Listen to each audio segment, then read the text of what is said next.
Hello and welcome to the Two Ace Podcast, the podcast designed to help you manifest your Two Ace mindsets. My name is Josh Brooks and my one focus is success through the art of discipline and flow. I hope you enjoy the episode. Now let's get right into it. Good morning, good evening, good afternoon, or whatever time of day it is you are joining me. I hope you're having a good one. And today I'm joined by Dan Storey, and he is the founder of the Personal Transformation Podcast, and he no longer wants to be average, so he decided to challenge himself to be one of the top natural bodybuilders in the world. So hi Dan, how are you doing today? Josh, I'm very well. Thank you very much for having me on the show, and looking forward to our conversation. No worries, mate. Glad to have you on the show. And I was actually listening to one of your episodes the other day, actually, and you mentioned acrasia. Now, do you mind sort of diving a little bit in depth to what that is, please, for me? For sure. If there's something that I really like, it's finding really obscure words and then trying to trace their root back to kind of where they came from. And acrasia is one of those ones. It's not one that you bounce around in everyday conversation. But if you kind of go back, a couple of thousand years to the times of the ancient Greeks, just imagine them hanging around in togas and leaning on kind of poles that would eventually fall over thousands of years later. That's what I kind of like to imagine. And the words that they used then to describe human psychology, if they're applicable now, then you've got to feel that they're part of our kind of inbuilt wiring. And we haven't really evolved psychologically too much. So the word acrasia comes from this idea of without strength or without will. And it's the inability to follow through on the things that we know we need to do on a daily basis. So if you think about what it was like then, back in the times of ancient Greeks, they didn't have distractions, or as many as we are aware of now. They didn't have mobile phones. They didn't have kind of notifications going off left, right, and center. They didn't have emails popping up on kind of every single device all of the time. And yet they still had enough distractions to stop them following through to the point where they knew that they should be doing something better. So they came up with this word a couple of thousand years ago to mean without will, without the strength to follow through on the things we know we need to do. And I guess over 2,000 years, we've started to add in more and more distractions. So I think it's now even more interesting than it must have been back then. Yeah, definitely. I find that distractions are the root of all procrastination, really, aren't they? So if you can remove the distraction, you can create traction and eventually action, literally speaking as well. We've got to do two things. I think you're spot on. I think one of the routes to moving forwards, and if you imagine it as like a sprinter, right? Imagine, just had the Olympics, right? So if you look at the sprinters, they train in one of two ways. They try and find a way to make themselves as aerodynamic as possible, so you reduce that resistance, but they also try and make them stronger. And there's two ways you can think about it. Is you can either remove all the distractions, so then you have no excuses why you shouldn't do the thing. Or you can toughen yourself and develop the mindset and the mental tools and strength that allows you to persist either way. So I think there's two ways to think about it. But yeah, definitely, if we can remove some distractions and just kind of those things that are kind of putting our attention elsewhere, then that's definitely a good way to go to. Got it, yeah. So with that in mind, how would you pursue your end goal despite distractions, even though them distractions are almost necessary? I think distractions are going to happen, right? So right now, and we just caught up offline, I've just moved to New York, right? From Europe to New York. It's a different time zone, so I'm kind of trying to figure stuff out. My little girl hasn't started school yet. And so for those of you who are listening very acutely, you may hear some background noise as she's playing on her tablet or distracting herself with some YouTube or something. So I've got all these reasons. So I could have said, all right, Josh, you know what? We're not going to do this. We're not going to do this podcast because I've got daddy duty to do. So I could have done that. I could have used this excuse as a way of saying, okay, well, I'm not going to build my business, or I'm not going to do my own podcast, or I'm not going to do any writing or something because I should be out looking after my little girl and we'll go and do things. And then in reality, then I'll just sit on my phone and I'll just scroll through Instagram for, say, a few hours and just go, okay. And this idea is that we're always going to have distractions. We're always going to be faced with something. And like I was joking then, it's like eventually we get to this nirvana point where we have no distractions. And yet people, there's so many people who are in that perfect point. They're like, right, this is the perfect point to start. And yet they still don't do anything.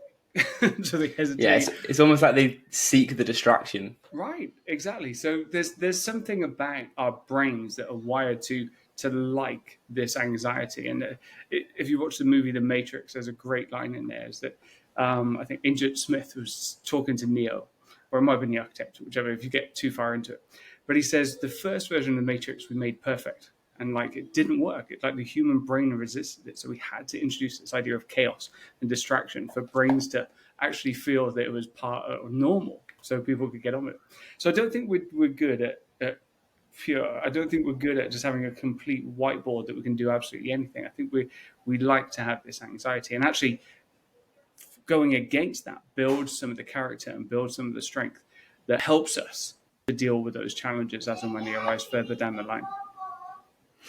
Yeah, definitely. And with distraction in mind, do you consider distraction and failure on the same kind of level, or do you have them as sort of opposing forces in a way? So like through failures you can succeed, through distractions you can succeed, but they are kind of different things, because if you're pursuing something and it doesn't go quite your way, that can be considered more of a failure. Whereas if you have to get around something, that's more of a distraction. So here's a crazy thing, and I'm going to do an example, and then we're going to put this into real life. Okay. Yeah. So I'm going to. This is crazy, right? Most people on their desk have a picture of their family and something like that. I don't.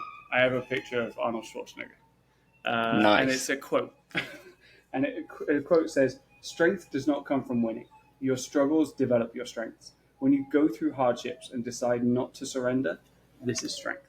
Now, Arnold is one of the kings, I think, of transformation. You saw him go from kind of little town Australian guy to bodybuilder of the world to then to acting and then into politics. It's just he just does these seamless transitions. He doesn't have this ability to look back and go, "Oh, I can't do this now," or like hold on to a former identity of himself. He is able to transform his identity periodically.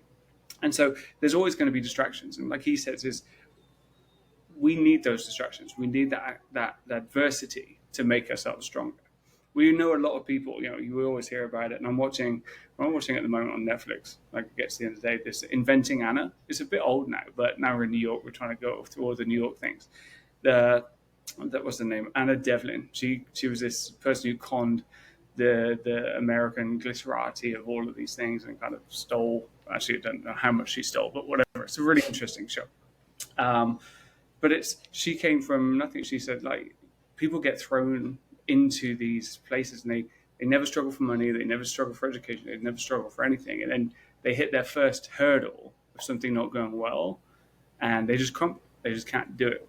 So I think there's a kind of, I was chatting to another friend the other day. It's like when you go through school, like if you go through public school, you get beaten up, like you go through these things, but you develop a tenacity and a resilience that allows you to deal with stuff further down the line. It says until you've experienced that, until you've gone through that kind of resilience spot, you just don't know what you're made of. And so I think we need to have these character forming moments where we're challenged to see how we come up. And I think this is the challenge, right? Is you can't build mental toughness without revealing it at the same time. So you don't know how mentally tough and resilient you are until you get into a moment that tests your resilience. So it's strange. The thing that reveals it is also the same thing that builds it. Yeah, definitely. So on the topic of building your character, would you be able to whittle down the construction process almost just to three sort of like pillars, 4 pillars, like a certain amount of pillars? Because personally, I've heard that self-belief, self-worth, and humility are 3 really important core principles in order to build your character. Yep. And I have added to that in my own brain of like creativity and curiosity. Is there any others that you can add to that sort of character building structure? Oh, so the question was, what are the techniques or the character elements that build character, right? That give you this toughness? It's a good question. I've been trying to figure it out. I had let me give you a story and see how we get on. So I'm a bodybuilder. I'm a a fairly macho guy. I like to lift big weights and grunt and do all those kind of things. Historically, I've played American football, quite an aggressive sport. I'm on the softer side. I'm like one of the guys that doesn't like to get hit, but still, I like to get into playing the games and be a tough guy. I have a brother. We fight and stuff all the time. It's good fun. So I always had this idea of mental health, and it was on the edge of things. So I didn't have to worry about it. People around me would have depression and challenges and stuff like that. But last year I went through a real struggle, and it was at work, and I had this situation. I won't go into too much detail, but let's just say it was very challenging on a mental side. Toxic workplace, toxic boss relationship, and things along those lines. And it got me to a point where I really struggled, and I didn't think I'd ever struggle like that. I felt like I was being questioned. I felt like I ended up doubting myself. I was being given conflicting information. It just made me doubt all of the things that I used to be secure and confident about. And I was pulled outside of a comfort zone and put into an area that I wasn't certain about. And it was a very strange time in my life. And it went on for about a year. And I think this is, I'll get to the point in a minute. I think resilience is good for a period. I think you can be resilient for a moment. Like if someone comes and takes you on the street or something, you can find some strength inside of you to deal with that short-term moment. Like we have the fight or flight thing, adrenaline kicks in and we're like, yes, let's go. Or we run off. Like either way is good. Yeah. But we're okay in that moment. But when it gets prolonged, that's the challenge. I think we can deal with it for a moment. I think we can deal with it for a week or a couple of weeks. But after that, it weighs on you. And I'd never experienced this. And so I was talking about character building moments. Like this is a character building period. And during that time, I literally went up and down. I was like, yes, I can do this. And then there's days where I was like, no, I cannot do it. And literally, I could be there, like I'd be down and I go to the gym and I go, it's literally crazy. And I figured that's no way to live. That's no way to live. That is just an emotional roller coaster that doesn't help anyone. It's just, you can't live like that. And so I looked for an answer and I was trying to figure this out. And, being a psychologist and studying all these kind of things, I've studied all of these like background information about why we make decisions, why we do things, and trying to understand that. I kind of started to look at this idea of mental resilience and mental toughness. And so let's come to the question, which was like, what are the characteristics? There's 4 C's in mental toughness. And the first one is control. The idea that who is in control? Like, are we in control or is other people in control? Now, if other people are in control, we feel like we're being reactive, then we're out of power. So if other people are making all decisions or everything is happening around us, we don't have an influence on the world. We feel very out of control. And that is a point where we will not function at our best. Yeah, we're not really good at being out of control. So the question is, how do we regain control in those situations? And we can do it in a couple of ways. Number one is we can take care of our emotions. Like things can happen. We can control our emotions. We don't have to be as erratic. We don't have to be as reactive and things like that. So we can try and find a way to control our emotions and just let things pass. There's nothing wrong with a reaction, but it's not holding on to those emotions and then saying, okay, well, how can we use those? And there's loads of great work on emotional intelligence that's been done in terms of how do we move through emotions. So that's one thing. And then the other thing is we can control our reactions to events. We can't always control the events. We can, like as much as possible, we can say, all right, we're going to go this way. But if we're working with other people, sometimes they say, well, no, we're going over there. It's like, okay. So we can control our reactions to those events.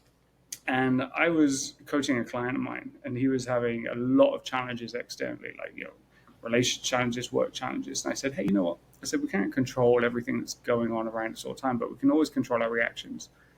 And I want you to try this event or this thing. He likes CrossFit, right? And so I said, get these bouncy balls, but they're really like erratic, and bounce them, and then you've got to catch it. And it's going to kind of go off at weird angles, right? It's going to do. I said, and I want you to find that fun, and then I want you to think about that in context of life, because you're going to drop a ball and it's going to go over there. And he loves that kind of stuff. He's like running around catching balls like, Dan, this is great.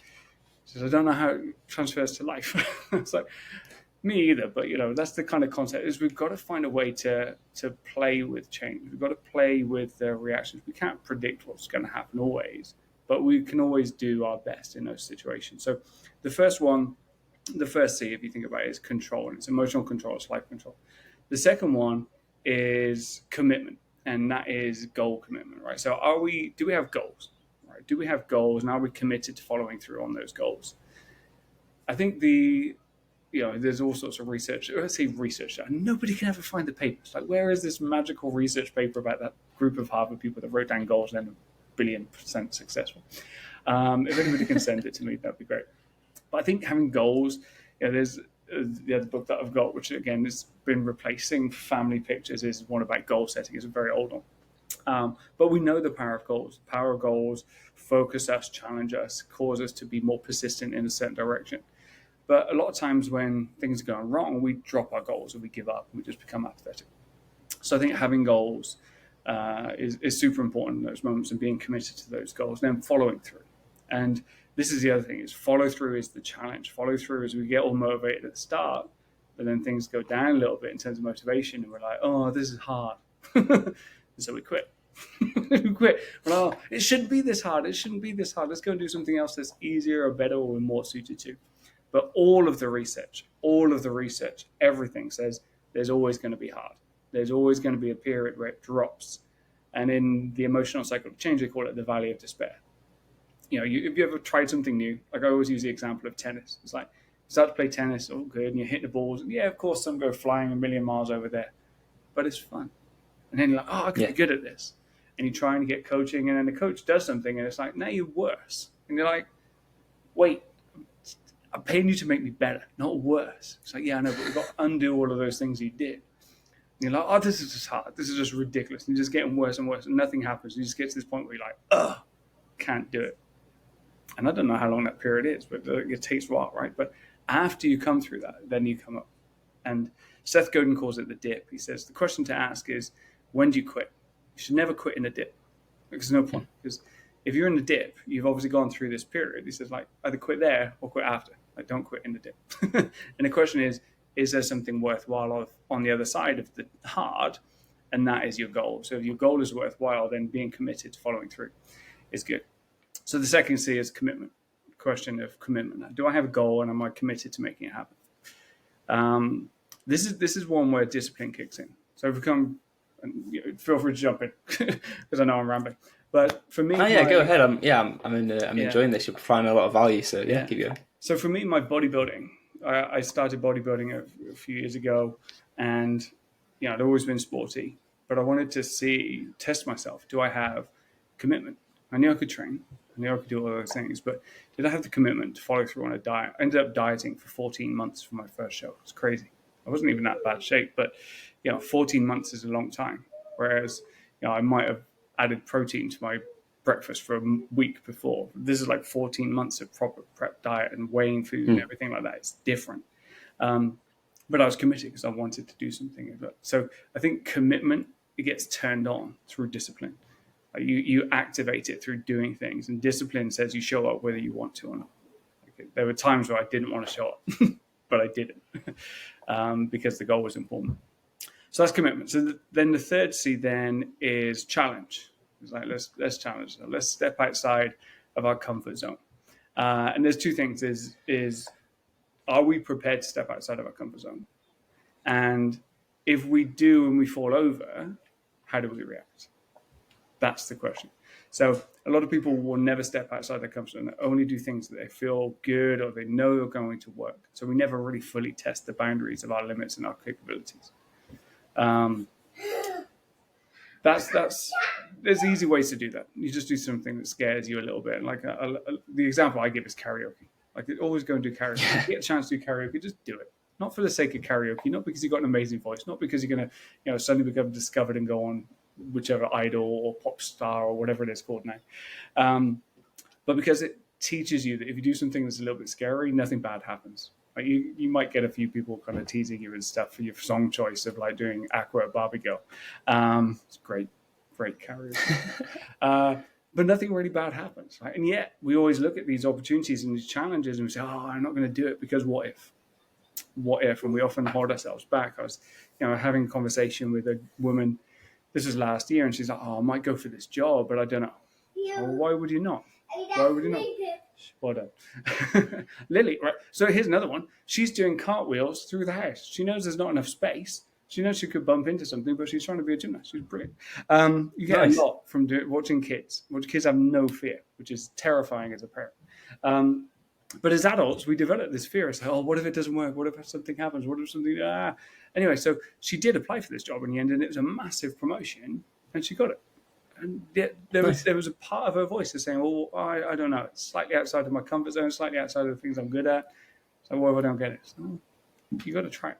And so oftentimes I think we talk ourselves out of doing things as a challenge because we're afraid of how people will react. And there's two things that we've got to remember here. Number one is everything sucks the first time. Ernest Hemingway came up with the first draft of anything, it's shit. Like that's a quote, is editing and improving things always comes the second time around. So we've got to start something. Be brave enough to do something that you suck at, because eventually you're going to get better. Exactly, and the second part is nobody really cares. Like, have you ever noticed this? Like, you do something stupid and you're walking along the street. Like, here, this is something I've noticed in New York. Like, there's so many people. Nobody cares about you. Like, not really. Not as much as you think they do. Like, you can fall over. Like, this is one of my favorite things to do. Just like fall over on the street and you try and style it out and you walk like, I meant to trip over that curb.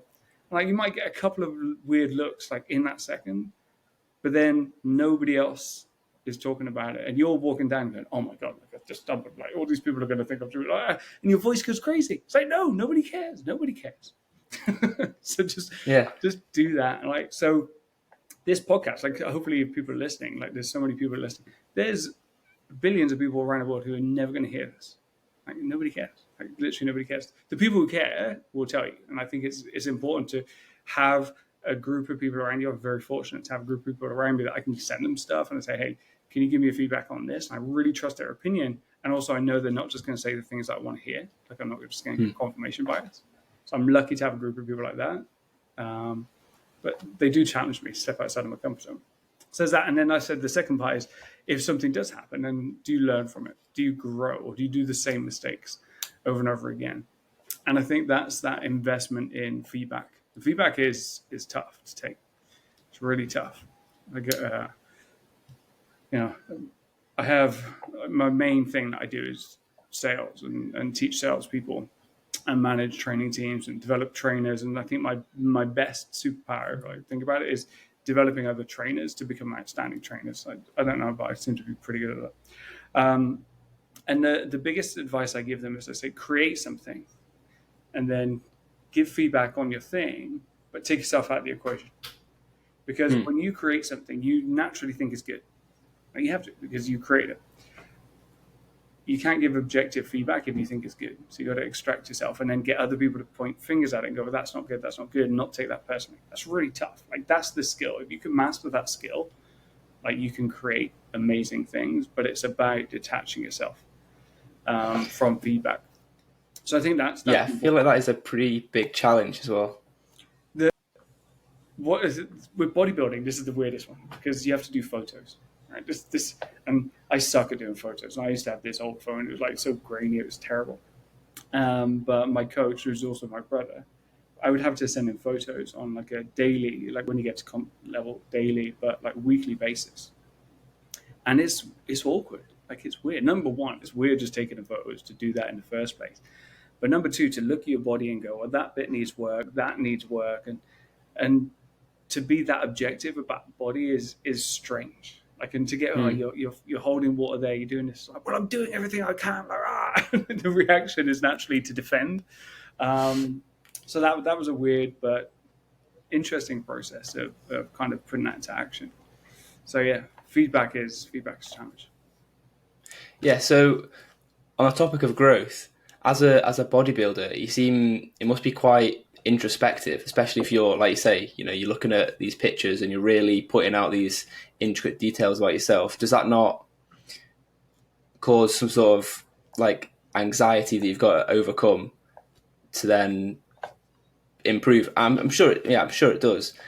Like, just trying to think of an example right now. Let's say, I don't know, your bicep is not looking as big as you want it to be, and you need to add like half an inch to it in the next couple of weeks. Yeah. How would you pursue that despite, like almost not self-doubt, but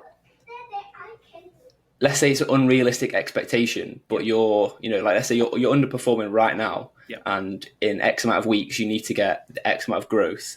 How would you pursue that despite the big challenge, I guess? So I think there's a couple of ways of looking at it, and I think timeline is the big one.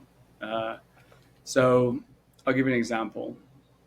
You, as a bodybuilder, there's fun times, there's not so fun times. Everything is the same. Like training wise, pretty much training doesn't change that much. I might do a bit more high volume as I kind of get closer to comp. But there's fun times, not fun times. Fun times is when you get to eat lots. Not so fun times when you're dieting and prep. Other than that, everything is fairly consistent. And so we call it on prep and off season. So last year I did the kind of UK show, the big one. Did well. Like, it was my first season competing. Got to the top competition in UK, and then it's off season, right? So it's like, I can have those burgers and I can have some fries. I can have like extra calories and stuff that I hadn't had before. And then, knowing that I'm trying to put on size. Now, as a master's bodybuilder, I'm not going to put on a huge amount of size. I'm also natural, so I'm not kind of cycling or doing anything like that. So I know I'm not going to put on size, but I want to train and kind of fill out a little bit more. And then, like I said, I dieted for a long time, so you lose a little bit of muscle mass. So I just want to replace that. And then it comes time to prep, right? And so prepping for the competition earlier this year, I kind of got to that stage and did my first photo check-in like a few months out, and I was like, oh man, I've overdone the off season. And I looked at it, and I looked at my photo show, and I thought, I've gone too far. I've done too much. I've like eaten far. Like, I'm back in this situation where, like, knowing that I'd had to do 14 months of dieting to get in that shape again, I'm like, no, and I only have like 12 weeks. Yeah. And like I go, and the next day I go into the mirror again. I'm like, I'm not getting anywhere. Like after a day. And then 2 days, I'm like, I still. And the thing is, I said, trust the process. Trust the process. Exactly. I knew that I had 12 weeks. I knew I had a set weight to go, and I knew that in that time that was realistic. Like, I had 6 kilos to lose or something like that in 12 weeks, which is like half a kilo a week, which is very realistic. I was like, okay, well, let's just put in the work and let's just do the things. And it's not about massive efforts and then relaxing. It's about consistency. It's about doing a little bit each and every day. And so I knew if I could do that, if I knew I could be consistent, then I'd hit the goal.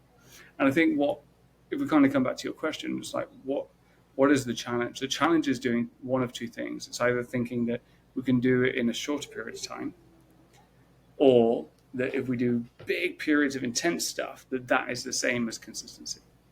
And both of those are fallacies. Both of those are they sound really glamorous. It's like you've got your 6-week shred, and you've got your 8-week abs, and you've got all of these kind of things, and you're like, yes, I can do that. Just I'm eating a burger as I'm watching this advert on YouTube. And yeah, that's me. I can get my abs out in 6 weeks. Or we just think, right, I'm going to go to the gym and I'm going to go in for 3 hours a day. I can go and do that, and then like after 2 days you burned out, you got an injury, and you're like, I'm never going to do that again. And then you say the gym doesn't work. It's like, well, not like that. So I think that's the interesting thing is, being consistent. And at the moment, like if I apply it to a work context, I'm writing another book on mental toughness and how particularly it applies in kind of context of business and other things. And like there's a challenge. I'm distracted, so I have a lot of things to do. So I have to make sure I'm planning and sitting down and kind of setting myself goals. But also there's the knowledge that I have to write a little bit all the time. So I have to do some work here and work there. And like I can't just sit down overnight and just like blast out a bestseller. Like there's a process you've got to go through. And that's the next goal. So it's like set the goal. Like deadlines help. So you can set like, okay, in a month I'm going to do this, or in 2 months I'm going to do that. Or, in 3 months I can make a major step. But really timeline is a big one, and consistency over that timeline is probably the biggest key to success, I think. Yeah, I really value consistency. It's one of or one of two ACE's core pillars. I have four. So it's discipline, consistency, flow, and achievement. Yep. And you mentioned like mental toughness as well. So sort of on the topic of mentality, how can you tell me a bit more about neuro-linguistic programming? Yeah. I can sort of imagine what it entails, but just for audience and for clarification, would you be able to dive a little bit into that, please? Yeah. So NLP or neuro-linguistic programming, is how I got into psychology. So if we go far enough back, I'm a mathematician and sports scientist. Right? That's kind of my background. So, in theory, I'm very good at counting press ups, but I just don't do it. That's in theory. I went back and I did a master's degree, and a friend of mine gave me this CD, and I was working with personal training clients. He said, "Look, listen to this. I think it's going to be useful." And it was Personal Power by Tony Robbins. Like, Tony Robbins is one of my all-time heroes now. But it was this idea that actually the way we talk to ourselves and the way we use language and the way we think and all those kind of things can have an impact on our performance. And up until then, I was like working with people and training, and I was like, "Oh, why are you doing this?" "Oh, because I want to feel a certain way." I was like, "Okay, well, actually, we can change the way we feel by thinking differently. So why do we need to do all this stupid running around a field? I'm getting cold and wet." So I started to incorporate these kind of psychology tools into my training, and I noticed it was very powerful, and then went on to study it. And so, in a nutshell, NLP, or neuro-linguistic programming, is a language that allows you to describe things that we do psychologically in a way that makes it replicable. So it's actually a language or a kind of set of modalities created by a computer scientist and a linguist, who looked at performers or kind of peak performers in therapy and communication, all those kind of things. And they tried to break down what they did really well. So they looked at people who were able to get groups of teams and people working together, and they noticed like what the patterns that they use. Or someone who's really good at getting into rapport, like what is it they do? How do they build rapport? And they were able to take these kind of abstract concepts like a rapport and then break it down into components. I was like, "Oh, that's pretty cool." So yeah, I started studying that and ended up working for the school that I was studying with, and then going on and teaching NLP and business and things like that. And so it's been really interesting to see the application of psychology in so many areas. I mean, for me, sales and leadership is two of the areas that I've applied it in historically very much so. I always want to get into sport, but somehow sales and business always pulled me back. But I've applied it in sport through my own self and working with other people as well. But yeah, business for me is a really fun place to play with these mind games. Yeah, is sport and business not like do they not overlap for you, kind of thing? They do. There's a lot of similarities between sport and business, especially when you come into the mindset aspect of challenge and dealing with adversity and winning and losing and those kind of aspects. But from a kind of a business like space, I tend to play in the businessy context. So I probably put a suit on and go to work. Not a suit, but at least a shirt and a belt, maybe. But I love, like, a lot of my inspiration, if I do studying and reading, comes from people who've applied this in a sporting context as well. Okay. So at the start of the episode, I mentioned that you once decided to challenge yourself to become a natural bodybuilder. Yeah. What was that? Was there a pivotal point in your life where you were like, I want to decide, I want to do this now. This is the thing. This is my goal. I'm going to do it, and this is how. Was there? There was a photo, one photo. Yeah. And this was a photo. So you're in England. Where in England are you? Just south of Manchester, like on the edge of the Peak District. Okay, so very nice area. It's a good spot there. Not so close to the beach, but we don't really have beaches in England, right? Unless you go down to the south coast or Cornwall. So I grew up in a city called Bristol, and in Bristol, just outside of Bristol, there's a beach called Weston-super-Mare. I don't know where your listeners are, but Google it. It's not as super as it sounds in the name. But when you're from Bristol, that's about as good as the beach gets. And you've got the donkeys, and you've got the piers, and you've got all the arcades and kind of stuff. Anyway, a few years ago, we went there with the family, and I think it was August because it was summery, and I think it was just before my birthday or something along those lines. Yeah, probably about this time, maybe 3-4 years ago. And we were walking around, it was sunny, and so we were kind of running around on the beach, and we got a little one, and she's kind of having fun in the sand. and I had my shirt off, and someone took a photo. And I looked at this photo, and for some reason, this was different. Like, I wasn't terrible shape, but I looked at it, and I didn't see the person that I wanted to see. It wasn't just physically.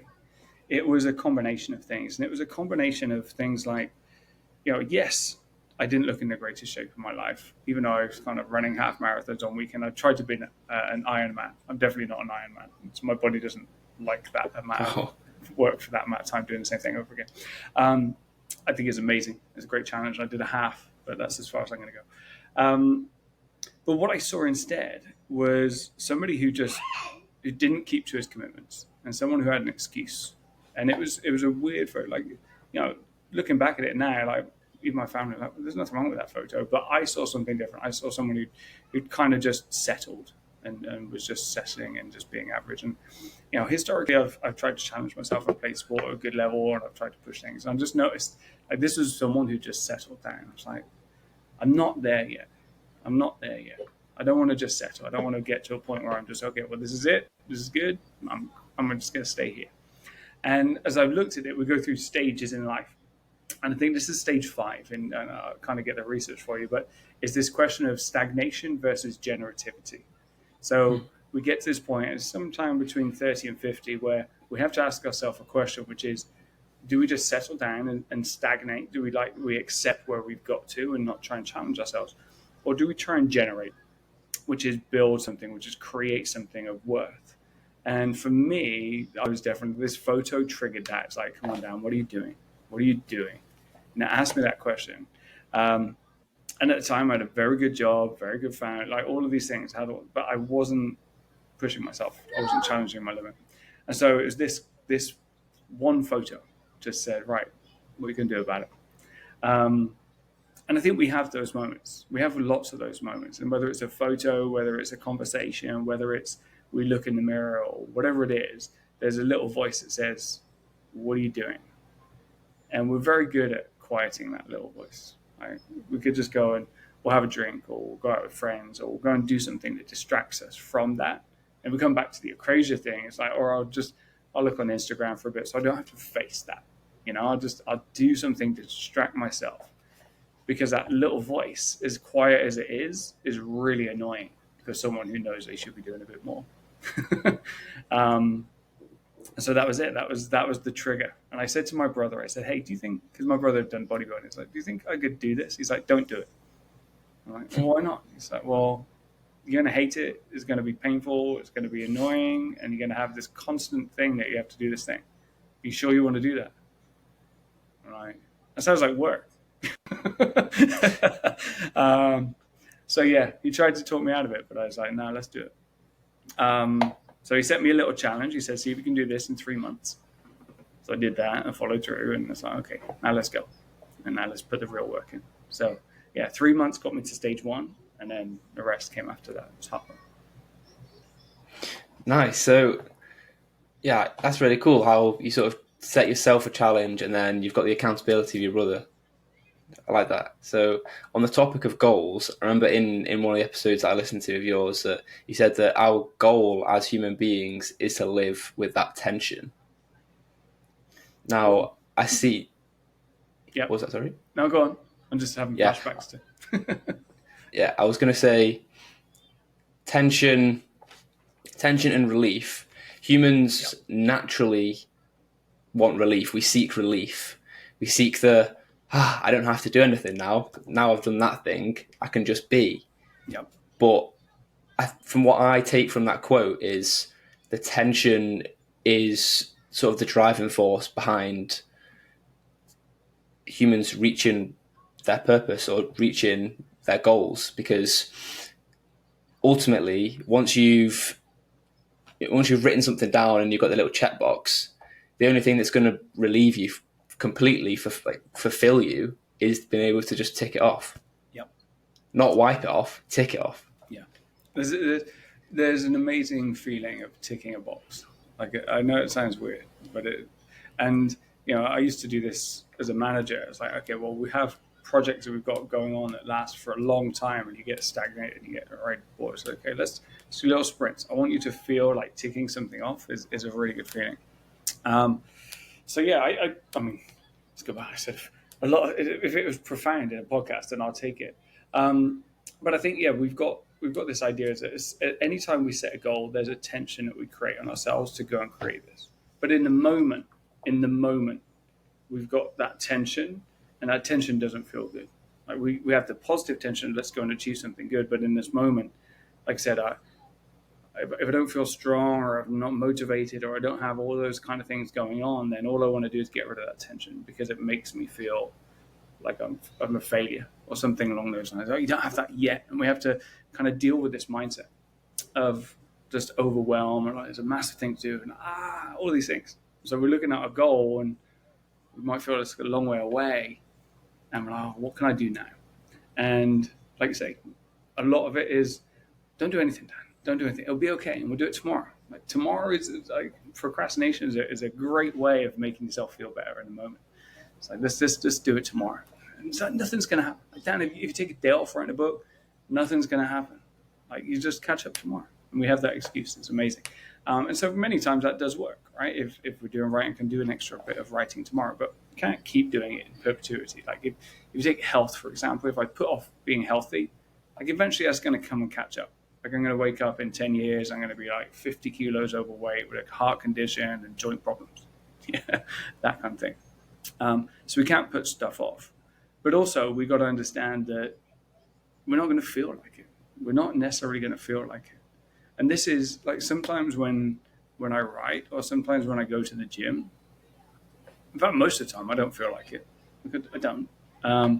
And this is when some of the times that's when we do our best work. Have you ever noticed that? It's like sometimes when we least want to do a workout, we have the best workout. Sometimes when we least want to write, then we're writing against frustration, and a different voice comes out, and you're like, "Holy crap, who wrote that?" Like, those definitely. kind of things. And I think I heard this is the rule of thirds. I can't remember who said this, so if you can kind of take credit for it, then take credit for it. But is this idea of rule of thirds is that 1/3 of the time things are going to feel good to do.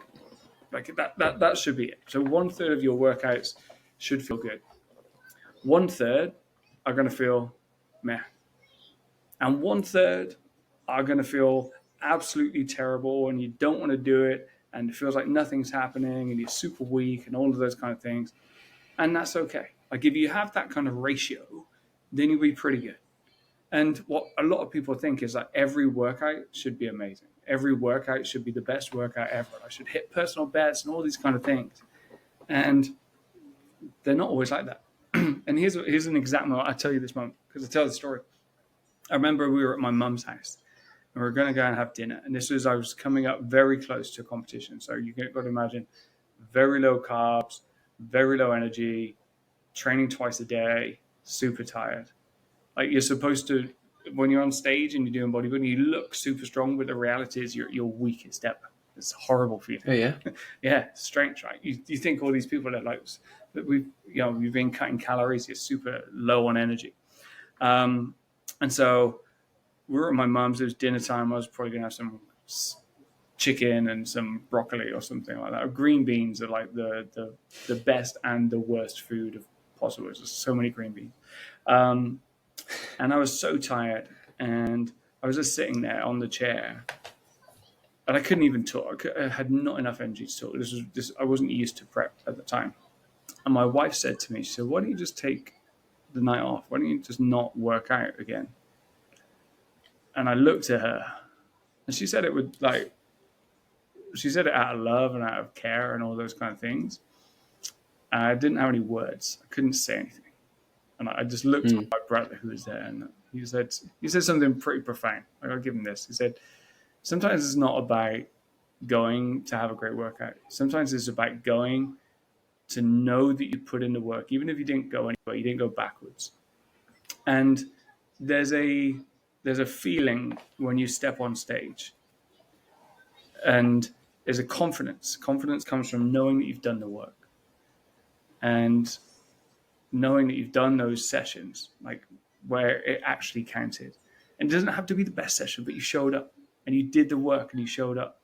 And there's other people on that stage who didn't do the work and who didn't show up. And I'm in the masters category, right? So let me give you a context. Masters, natural, physique, right? 3 elements. So masters, we're over 35, 40, whatever it is. Natural, which means we're not as glamorous. We don't have all the big photos and the big muscles. We're not doing everything on Instagram. And physique, which means we're the smallest of all the people. And we wear board shorts, right? So in theory, this is the kind of, it's not the glamorous, not the most glamorous one. You're not going to get massive sponsorship deals. We do it for the challenge. And I've spoken to quite a few of masters athletes as well since then. And there's a difference in mentality about why you challenge yourself at this age as opposed to when you're in your kind of early 20s and you're doing this stuff. And I remember so many shows, there have been like 8 or 10 people in my class, in my category, and 5 people will show up on the day. And that means that 3, 4, 5 people didn't make it. They didn't make it. They registered, they said they were going to do it, but they didn't get to the point where they were comfortable to show up and do the work. And like I had said, they'd done the work. Distraction comes in, real life comes in. As a masters athlete, like I'm a dad, I have a job, all these kind of things. There's a lot of reasons why I can't make it. Yeah. So just turning up and just getting to the show is a testament to being able to compartmentalize life and set things aside and prioritize and find a way to juggle things, which is admirable. But confidence to be able to win comes from knowing that you've done the work and from showing up even when it's hard. And I call this separation days. If you imagine this, right? Imagine that there's a parallel me who's also going to be competing, right? And we both wake up and the day is super shitty. Like you probably had these days, right? You hate life. You go to the kitchen, you boil a kettle, and you turn around and the coffee's empty. Like, what the? Never run out of coffee. Always have a spare. Like, trust me. But life Noted. will be hard. The coffee is like, it's not there. You come to your laptop and you go, all right, I'm going to do some work. And it's like, updates, 3 hours. Oh, no, come on, man. Don't give me that crazy. And it just seems like everything is hard. The question is, how do you show up on those days? Do you allow yourself to get knocked off track? And do you just say, okay, well, today's a write-off. I'm just going to do whatever. Or do you find a way? And like I like to think of those days as worth double. Like I call it a separation day because twin me, like alternative universe me, gave up. And I'm like, I'm going to go for it. I'm going to go extra and like just find a way. So that's why I call it separation days because the person who I'm next to on stage didn't do the work on that day. That's kind of how I get it into my mind. So I don't know if that's good, but it helps me. It helps me double down on my discipline and on my commitment in those moments when things are tough. Yeah, it's cool seeing your 3 C's in action, it seems like. And just to add to what you're saying about the consistency in the gym and not going or going, is that I read a quote somewhere that the heaviest weight in the gym is the front door. The heaviest weight is getting your butt off the sofa. Yeah. Yeah, I can imagine. For sure. Yeah. So there's one more C as well, and sorry, just coming back. 4th C. Yeah, 4 C's. So it was It's control, it was commitment, it was challenge, and then the other one is communication. And, yeah, of course. I think it's communication. I can't remember exactly what it is, but it's confidence. No, that was it. Confidence. It's your own belief in your self abilities, and it's your belief in your ability to influence others. So the first one is self-confidence. And if you look at it, self-confidence or self-esteem or self-efficacy is a massive part in behavior change. So I think you mentioned like at the beginning, I was like, behavior. Let's think about this. Let's think about it as behavior change. This is it. So there's a theory of planned behavior. TPB is by Isaac Aishan or something. My pronunciation is terrible, but look it up as a model called theory of planned behavior. And it talks about 3 aspects. It talks about intention or attitude towards a behavior. It talks about social proof and social norms. And then it talks about your perceived behavioral control, so your self-esteem. So first one is, what is your attitude towards a goal? So let's take training because it seems to be on top of mind, but like, what do you think about the gym and being fit? Like, how have you been programmed over time to believe in that thing? So if you have high value or if you value it highly, you're more likely to follow through on a behavior that is in alignment with that. Okay. So if you've been taught all your life that it's good to be healthy and those kind of things, you'll have a positive attitude towards going to the gym. You're more likely to follow through. Okay, so that's attitude. Let's go to the contrast. It's back in the day, people were taught that smoking was healthy, right? Oh, I just have a cigarette. It's like going to the doctors. So, okay, well, great. So I have a positive attitude to doing it. I'm more likely to do it. It sounds dumb, but we've got to wire ourselves effectively. So that's number one. Second one is social norms. So who is your group of people and do they do the same? Right? If you spend time around fit people, you will naturally become fitter. It's impossible not to, because they will challenge you to do it. They will challenge you. Oh, what did you do in the gym this morning? Gym? Morning? What? If you have that conversation often enough, your friends will change, or you'll start to go, oh, actually, I did CrossFit, or I did yoga, or Lily, I'm doing some work. Or you say your dad, and then your number one fan becomes this person. Okay, so actually, this is one of the things that you learn all this stuff. You start to program your kids a little bit. So developing attitudes. Lily now calls me Daddy Muscles, which I am super proud of for a number of reasons. Number one is because I'm obviously doing something good in the gym. But secondly, I'm developing her attitude towards health and activity and all those kind of things as we do. So this is next generation. I'm Daddy a winner. And Daddy is a winner. So Daddy has trophies. He is a winner. As well. Exactly. So, but this is great, right? And I make tons of parenting mistakes, but at least I'm doing some of the things that. That is your number one fan right there. That's awesome. She's right up there. There's an amazing photo I remember from one of my shows of just me and her. I'm sat there with a trophy. I think I came second or third. I can't remember now, but I remember her being there, and it was so much. It was so much. So the social norms aspect is the environmental pressure of the people that you spend time around. So you always hear this, you are the average of the 5 people you spend time with. This is why. It's because their values press on you to kind of level up. So we should be extremely disciplined and conscientious about the time we spend with people and who we spend time with. We can have friends, we can have peers, we can have social groups and stuff, but you've got to understand that they do play a part. So consciously, wherever possible, is cultivate your social group. And then the last one then is this perceived behavioral control, which is self-esteem. And this is, do we believe that we have the ability to follow through? Do we believe in our ability to go through to the next level? And so if you have those 3 elements in combined, okay, so you have the right attitude, you have the right social group, and you have this belief that you can follow through in your own abilities, then that creates an intention. It's fun, right? Because it creates an intention. Not just create the action, it creates an intention. And then that intention often leads to behavior. But again, only if you believe you can follow through. So this is the impact of social self-esteem. Is self-esteem plays a huge part on whether we follow through, because we either don't create the intention or we don't follow through on the intention. And it's largely down to this idea of self-esteem.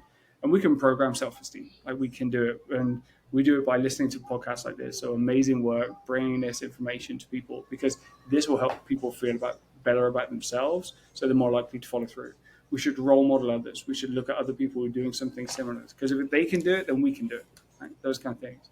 We can use verbal encouragement is another one. So, one of my favorite things is Motiversity. The video, when I'm on the stepper doing my cardio, that's the only thing I can get through the thing. Is I can put a motivational thing on, cover the towel on the timer so I don't know how long I'm going, and I'm listening to that. And I'm just programming my mind all the time. And then the last thing then is breaking down your accomplishments into smaller steps. So this performance accomplishments, they're called. Is rather than saying, okay, well, I'm going to be successful when I get to my big show in 6, 3, 12, however months, or whatever I've got this goal, is, okay, well, this week I'm going to be successful if I do this. This week I'm going to be successful if I do that. And allowing yourself, like you say, tick something off. We feel successful. We feel like we're building momentum. We feel better in ourselves because we're taking steps. And I think that's another part of the mentality thing, is if we only have that big goal, we're going to feel constantly challenged and overwhelmed and all those things. So it's how do we break that down into smaller steps? So self-belief is important. And then our ability to work with others is super important. And there's a quote, and this hit me. This was 5 years ago I heard this for the first time. And it's an African proverb, and it says, "Alone we go fast, together we go far." And until that point, because been doing it a lot, I always felt that I needed to be the driving force a lot of the time. I wanted to be the superstar. I wanted to be this. I wanted to be the leader, and all these kind of things. And that's alone we go fast, right? But then when you change it, you say, okay, well, together we want to go far. You got to change. You got to think about how do you bring other people on board? How do you enroll people on the mission? How do you sell and communicate your vision? That's a different question. It's not how do you be the superstar. It's how do you create a tribe, as Seth Godin calls it. So yeah, that's the fourth C, is that confidence aspect on yourself and others. Cool. Yeah, thanks for that. I feel like we just unlocked the fourth C. Then it was like if you got this far in the episode, then well done. You unlocked the next level. And sort of on the notion of sales, you mentioned sales just then. You also mentioned that sales is a passionate pursuit of a solution. I really love that definition. I've got it written down there. And how would you passionately pursue the solution for this episode?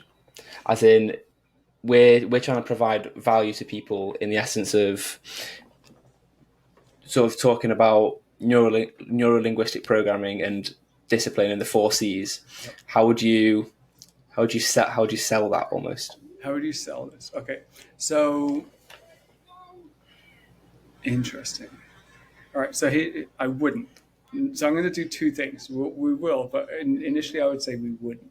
So there's a book. Yeah, it's a bit of an odd question, really, but I sort of wanted to see your thoughts because it just came out of nowhere. There's no such thing as bad. Like, I love this question because it gets you thinking, right? And this is the thing. We want to think. We don't spend enough time thinking.